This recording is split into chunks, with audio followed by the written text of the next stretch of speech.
बाबासाहेब आंबेडकर की हर हर हर हर। या कार्यक्रमाला उपस्थित आपले भारतीय जनता पक्षाचे नेते आणि आमदार माननीय प्रवीण दरेकर जी, आमदार कालिदास कोळंबकर जी, आमदार प्रसाद लाड जी, आमदार चित्राताई वाघ जी, आमच्या वनी विकाताई लाड जी, आमदार तमिल सरवण जी, मनी बालन जी, शुक्ला जी, आशा मराठे, कृष्णाविनी रेड्डी, विलास आंबेडकर, नीरज उबारे, विजय पगारे, आशिष साळसकर। तुम्ही आता आपसात बोलल्या तर मी तुम्हाला एक तास सांगतोय, एक तास भाषण करा तरी 5 मिनिटात संपत आहे, 5 मिनिटात संपत आहे। त्यामुळं एकदा आपण जर कुणाचं स्वागत करायचं, अभिनंदन करायचं असेल तर समाजाच्या शेवटच्या व्यक्तीच्या कल्याणाकरता जो नेता काम करतो असा प्रसाद लाडचा आपण जोरात टाळ्या वाजवून स्वागत करायचं।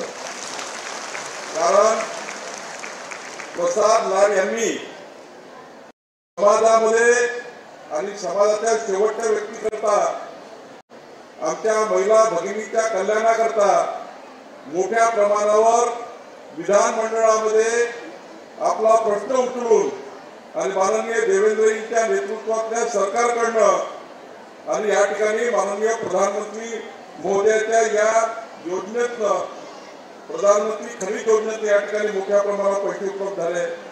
खरं तर या ठिकाणी आपल्या या कार्यक्रमाला आपल्या महिलांच्या संपूर्ण अन्याय अत्याचारावर, म्हणजे महिलावर या महाराष्ट्रात कुठे अत्याचार नाही झाला तर आमच्या रणरागिनी चित्राताई वाघ या ठिकाणी आमच्या महिला बहिणींना न्याय मिळवून देण्याकरता पूर्ण राज्यावर काम करतात।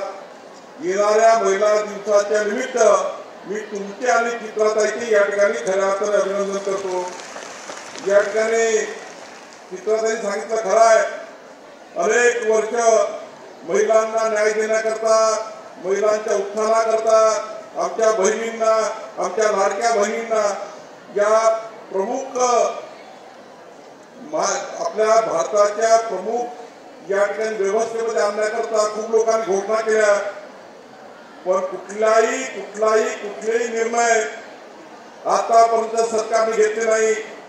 पण तुम्ही एक मत कमळाला दिलं, भाजपाला दिलं, महायुतीला दिलं, माननीय प्रधानमंत्री मोदींचं सरकार आलं आणि आज संपूर्ण देशामध्ये, महाराष्ट्रात देशामध्ये आमच्या लाडक्या बहिणींना खऱ्या अर्थाने मोदीजींच्या सरकारने न्याय देण्याचा प्रयत्न केला। आणि आता तर इतकी मोठा न्याय मिळणार आहे की 2029 मध्ये या देशामध्ये नारी शक्ती वंदन कायदा येणार आहे। आणि हा नारी शक्ती वंदन कायदा काय आहे तर आमच्या देशाच्या संसदेमध्ये 33% महिला खासदार राहणार आहे, 33% महिला खासदार। आणि चित्राताई महाराष्ट्राच्या विधानमंडळामध्ये किमान 125 महिला आमदार असणार आहे, ज्या महिला बहिणी आमच्या लाडक्या बहिणी करता, तुम्हाला आत्मनिर्भर करण्याकरता या ठिकाणी मोठ्या प्रमाणावर आपल्या पाठीशी राहणार आहे। जोपर्यंत आमच्या लाडक्या बहिणीला लोकसभेचे खासदार, विधानसभेमध्ये आमदार, जोपर्यंत आपण आमच्या बहिणींना जनप्रतिनिधी करत नाही, नगरसेवक होत नाही, सरपंच होत नाही, नगरसेवक होऊन त्या ठिकाणी महापौर होत नाही, तोपर्यंत न्याय मिळत नाही। परवा बघा, आपण बघितलं असाल या देशामध्ये दिल्लीमध्ये ज्या निवडणुका झाल्या, त्या दिल्लीच्या निवडणुकीमध्ये दिल्लीमध्ये मुख्यमंत्री आता आमची महिला बहीण या ठिकाणी देशाच्या दिल्लीच्या मुख्यमंत्री पदावर माननीय प्रधानमंत्री मोदयांनी मुख्यमंत्री म्हणून महिला संधी दिली। या देशाच्या राष्ट्रपती पदावर एक आदिवासी शिक्षक बहिणीला माननीय मोदीजींनी या देशाचं राष्ट्रपती म्हणून त्या ठिकाणी नेमणूक केला। खऱ्या अर्थाने आपल्या सर्वांकरता येणारं 21वं शतक पुढचा काळ तुमचा काळ आहे, आमच्या लाडक्या बहिणीचा काळ आहे। पुढच्या देशाचे सूत्र आमच्या लाडक्या बहिणीकडे असणार आहे। या देशाच्या सर्व व्यवस्थेमध्ये तुम्ही असणार आहेत आणि खऱ्या अर्थाने हा देश चालवण्याची क्षमता आमच्या लाडक्या बहिणीमध्ये राहणार आहे। म्हणून मी या ठिकाणी जास्त वेळ घेणार नाही, एवढंच सांगेल या ठिकाणी प्रसाद लाडजी यांनी आज ज्या पद्धतीने तुमच्या परिवाराला मजबूत करण्याकरता, तुमच्या परिवाराला त्या ठिकाणी मुख्य धारेमध्ये आणण्याकरता, आपल्या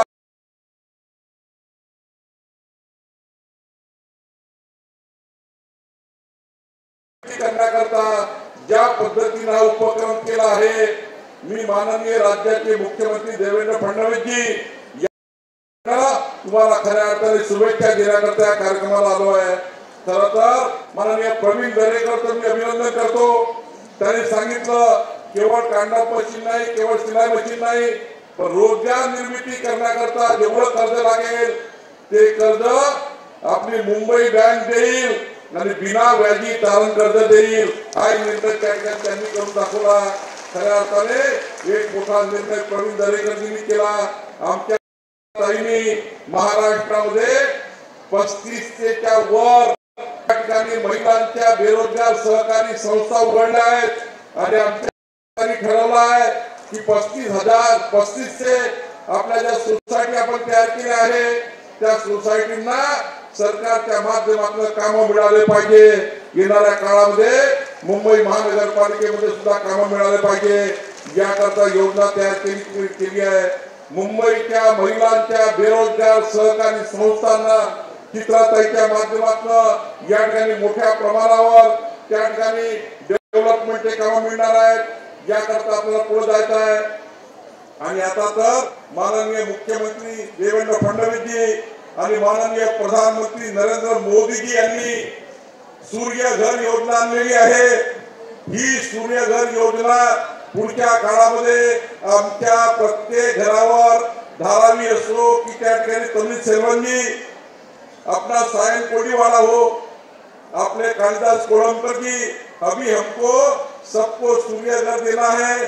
सूर्यघर म्हणजे माननीय प्रधानमंत्री नरेंद्र मोदी जी आमच्या लाडक्या बहिणींना जे सूर्यघर देणार आहे त्या सूर्यघर लावल्यानंतर तुमच्याकडे 15 वर्ष विजेचं बिल येणार नाही, 15 वर्ष विजेचं बिल येणार नाही, असं सूर्यघर आपल्याला प्रत्येक घरावर लावायचं आहे। मी माननीय प्रसाद लाडला विनंती करेल की ज्या पद्धतीने तुम्ही मशीन वाटप करता आहे पुढच्या वेळचा कार्यक्रम मला माहिती आहे मागच्या वेळी 29,000 महिलांना आपण त्या ठिकाणी मोठा कार्यक्रम घेतला, त्यांना मोठ्या प्रमाणात वाटप केलं। आता आपण 6,666 महिला बहिणींना आपण त्या ठिकाणी सिलाई मशीन कांदा मशीन देतात आहे। पण माझी विनंती राहील की सरकारकडनं काही आपण मदत मिळू, आदिवासी विभागाकडनं मदत मिळू, सामाजिक न्यायाकडनं मदत मिळू, पण पुढच्या वेळी प्रत्येक घरावर सूर्यघर लावण्याची योजना ही आपल्याला प्रधानमंत्री सूर्यघर योजनेच्या माध्यमातून या ठिकाणी आपल्याला करायची आहे आणि 15 वर्ष विजेचं बिल माफ करण्याची योजना, पुढचे 15 वर्ष विजेचं बिल येणार नाही ही योजना आपल्याला करायची आहे। याकरता आपल्याला काम करायचं आहे। आपल्या सरकारने आताच निर्णय घेतला आहे, आपल्या सरकारने आताच निर्णय घेतला आहे की आपल्या मुलांच्या शाळेच्या मुलांकरता जे शाळेतले मुलं आहे त्यांची caste certificate, income certificate, nationality certificate जेवढ्या सर्टिफिकेट शिक्षणाकरता लागतात एकही रुपयाचा स्टॅम्प पेपर किंवा मुद्रांक शुल्क आता लागणार नाही असाही निर्णय आपण घेतलेला आहे। बंधू भगिनींनो, आपल्याला मुलांना शिकवण्याकरता खऱ्या अर्थाने आपल्या मुलांच्या शिक्षणाकरता निर्णय आपण घेतलेला आहे। कास्ट सर्टिफिकेटचा स्टॅम्प लागणार नाही, कुठल्याही सर्टिफिकेटला स्टॅम्प लागणार नाही, मुद्रांक शुल्क लागणार नाही असाही निर्णय आपण घेतला आहे। खऱ्या अर्थाने आपलं देवेंद्र फडणवीसांचं सरकार, आपलं सरकार हे आपल्या समाजाच्या शेवटच्या व्यक्तीकरता उभा आहे। मी प्रसाद लाडला विनंती करेल की पुढच्या काळामध्ये ज्या पद्धतीने आमच्या नीताताई लाड वहिनी आणि तुम्ही ज्या पद्धतीने समाजाची चिंता करताय, समाजाच्या शेवटच्या गरीब माणसाची चिंता करताय, आमच्या लाडक्या बहिणीची चिंता करताय, देवाभाऊनी सांगितलं आहे की जोपर्यंत महाराष्ट्रात भारतीय जनता पार्टीचं सरकार आहे, जोपर्यंत महाराष्ट्रात भाजपाचं सरकार राहील तोपर्यंत आमच्या लाडक्या बहिणींना 2100 रुपये मिळाल्याशिवाय राहणार नाही। आमचं सरकार आम्हाला कोणत्याही परिस्थितीत योजना बंद करणार नाही. खऱ्या अर्थाने देवेंद्र फडणवीसांनी आपल्या सर्व लोकांना संरक्षण देण्याचा निर्णय घेतला आहे. आणि म्हणून मी तुम्हाला एवढंच सांगेन, खरं तर तुमच्यासारख्या देवदुर्लभ आमच्या लाडक्या बहिणींनी देवाभाऊचं सरकार आणलेलं आहे. आणि हे देवाभाऊचं सरकार समाजाच्या शेवटच्या व्यक्तीचं कल्याण करणार आहे. एकीकडे मोदींचं सरकार, दुसरीकडे देवेंद्र फडणवीसांचं सरकार, हे डबल इंजिन सरकार आपल्या भागातल्या विकासाकरता काम करणार आहे. आमचे तमिळ शेरवंजी असतील, आमचे कालिदास कोळंबकरजी असतील, हे दोघेही महाराष्ट्राच्या विधानसभेतनं प्रसाद लाडजी, आमच्या चित्राताई, आमचे प्रवीण दरेकरजी महाराष्ट्राच्या विधान परिषदेमध्ये आपल्या सर्वांच्या हक्काकरता त्या ठिकाणी आवाज उचलणार आहे. आणि ज्या पद्धतीच्या योजना आम्ही तयार करतोय, आता तर हे सुरुवात आहे, आता तर हे ट्रेलर आहे आणि पिक्चर आता. त्यामुळं पुढच्या वेळी तुम्हाला मी प्रसादला मदत करेल, पण पुढच्या वेळी प्रधानमंत्री सूर्यघर योजनेच्या माध्यमातून आपल्या सर्व महिलांना 15 वर्ष वीज बिल माफ करणारी योजना प्रसादला तुम्ही आपल्या या माध्यमातून आणावी एवढी विनंती करतो. आणि पुन्हा एकदा अत्यंत चांगल्या कार्यक्रमाला या आपल्या महिला दिन 8 तारखेला आहे, पण आज या ठिकाणी प्रसाद लाडनी आमच्या वहिनींनी या ठिकाणी आम्हाला बोलून आमच्या लाडक्या बहिणीचे आशीर्वाद आम्हाला घेण्याचा या ठिकाणी योग आणला. त्याबद्दल मी सर्वांचे आभार मानतो. खूप खूप शुभेच्छा देतो. धन्यवाद.